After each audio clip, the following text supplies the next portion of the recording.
I've got open a lecture here from one of my courses, and I've got it open to explain a couple of things that I get quite a lot in emails and comments.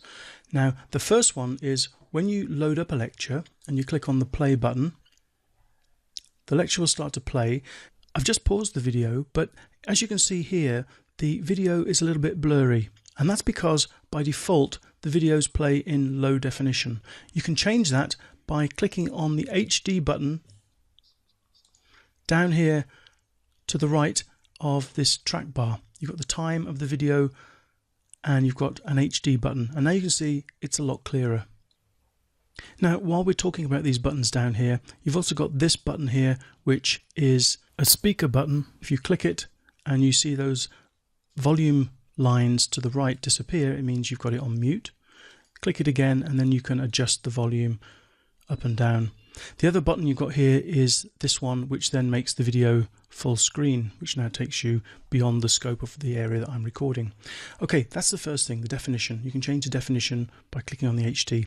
The second thing I get asked a lot is about resources, because quite often I'll mention that there are resources when I'm in a lecture. And to find the resources, you need to go to the lecture where the resource is mentioned. Now, this lecture here talks about a resource. And because of that, you see we've got a resource button here, view resources. And if you click on that, you can see we've got the resources here for download, update services and update services MP4. This lecture, you won't actually get that. This says instructor only. That's for me because I'm logged in as the instructor. But any resources that are available for a lecture, click the view resources button and click on the download button here and it will download it. The other way you can get to it is by using these buttons across the top here. This one here lists all the lectures, and you can easily jump between lectures by going onto this tab and just clicking on any of them. When you're in a lecture, if you want to see the resources, you can also click this button, which allows you to see any downloads associated with that lecture. If you want to see any comments that other people have made on this particular lecture, or you want to start a discussion yourself or ask a question, you can click on this speech bubble button and you're shown the questions and the discussions that are already in this particular lecture.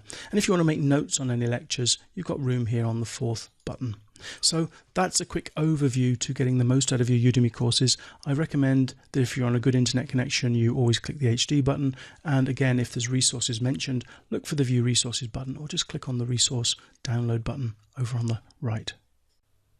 Just one final thing, if you enjoy the course you're taking, then please consider leaving a review for the course.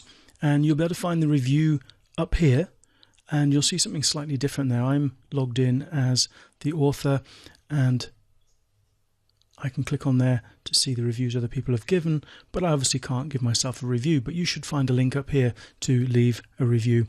If you have time, your comments in the reviews are greatly appreciated because it gives me ideas on how I can improve the course. If you haven't got time, you can just leave a star rating and it just takes a few seconds. So if you did enjoy a course, please consider leaving that review. Thank you very much.